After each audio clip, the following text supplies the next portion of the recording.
देखिए मामला चौथम प्रखंड के जमाहर नगर का बताया जा रहा है, जहां एक आशा देवी नाम की महिला ने यह आरोप लगाया कि उनकी बेटी के ससुराल में उनको जो है किडनैप करके बेच दिया गया है। उनकी बेटी की शादी लगभग 20 साल पहले जो है यूपी में उनका शादी हुआ था, जहां उनके लड़की के साथ जो है खरीद बिक्री या जबरन जो है उसे बेच दिया गया।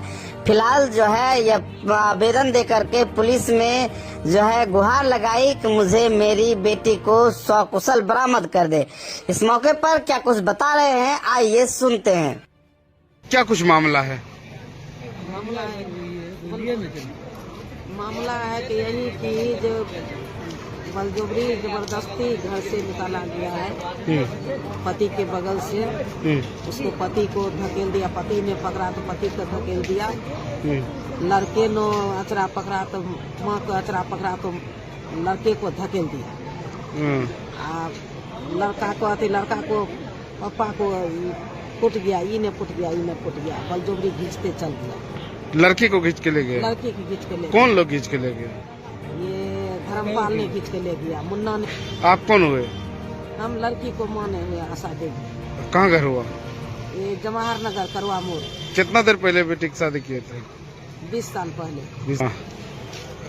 क्या नाम हुआ? मेरा नाम कृष्ण रंजन कुमार।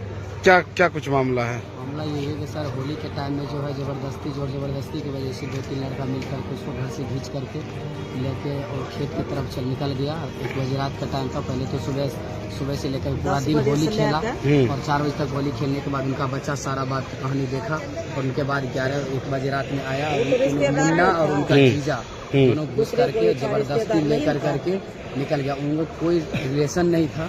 जबरदस्ती खींच के लेके जाने के बाद जब हम लोग वहाँ पहुँचे, बताया गया कि लड़की गायब है।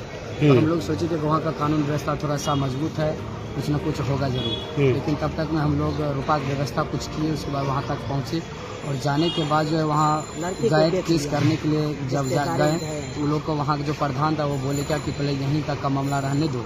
और उसके बाद वहाँ किए बैठक किए। इस लड़का को बुलाया गया बैठक में। लड़का बोला कि 4 बजते लड़की को ला देंगे। फिर वो बाद में कौन लड़का? वही धर्मपाल बोला। और जो लेके गया मुन्ना और धर्मपाल दोनों बोला कि 4 बजते हम जो लड़की को वापस कर देंगे। फिर वही 1 घंटा बाद हम लोग सोचे कि 4 बजते लड़की को वापस कर देगा, तो हम लोग जा रहे थे थोड़ा सोचे कि खाना खाने के लिए जाएंगे। फिर वही आधा घंटा बाद जब फोन किया तो वहाँ का जो था वार्ड मुखिया जो भी था उस सब अपना में मिल गया और बोला क्या कि लड़की नहीं है, आपको जहाँ बढ़ना है बढ़ सकते हैं। इसलिए उस टाइम उस लड़का को लिए और थाना के लिए हम निकल रहे थे। वो आधा रास्ते में जो इंचार्ज था गांव का, मेरी बहन की जो सास थी, वो एप्लीकेशन इंचार्ज को दे चुका था, लेकिन वो इंचार्ज थाना तक नहीं पहुंचने के लिए। ठीक है, तो इंचार्ज हमको आधा रास्ता में घेर लिया और वही थाना भी उनका मतलब सेटिंग में था, कुछ रुपया खा चुका था पहले से। और थाना में जब एप्लीकेशन दिए हम लोग को कोई एक्शन नहीं लिया गया, कहीं एक्शन नहीं लिया गया। इसलिए वहाँ से हम डर के मारे, वहाँ से वो मारने का धमकी दिया, इसलिए वहाँ से हम लोग डर के मारे वहाँ से निकल। मारने का धमकी दिया वहाँ से डर से। वहाँ से हम लोग वहाँ से थाने से ही वहाँ से बिहार के लिए निकल गए। हम सोचे जाते अपना बिहार से ही अगर एसपी के पास अगर कोर्ट जा करके अगर कुछ करे तो अगर हो जाए तो वहाँ का जो एसपी है एक्शन लेंगे तो कुछ। और लड़की लोग को उस एरिया में जो है सौदा कर दिया, बेच दिया अपने दूसरे एरिया। आप कहाँ से हैं? अरुण कुमार, चंपारण।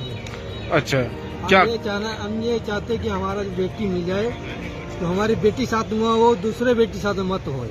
हाँ, मिलना चाहिए। पास क्या हुआ? उसके साथ घटना हो गया बहुत। उसको मारा गया, उसको रात में घींच के लेकर गया। अपना कितारी का खेत था, गन्ने का, गन्ने खेत में घसीटता हुआ लेके गया। कौन लड़का? उसका था मुन्ना था और उसका साला था। अच्छा, इस मामले में FIR वगैरह किए? इस पर FIR किए सर। दरोगा कोई सुनवाई नहीं किया, बोला जाइए यहाँ भागिए यहाँ से। हाँ, कोई से मेरा सुनवाई नहीं हुआ। हम क्या करें सर, मेरा कोई सुनवाई नहीं है तो क्या करता हूँ खड़ा होके। चला ये सर। ठीक।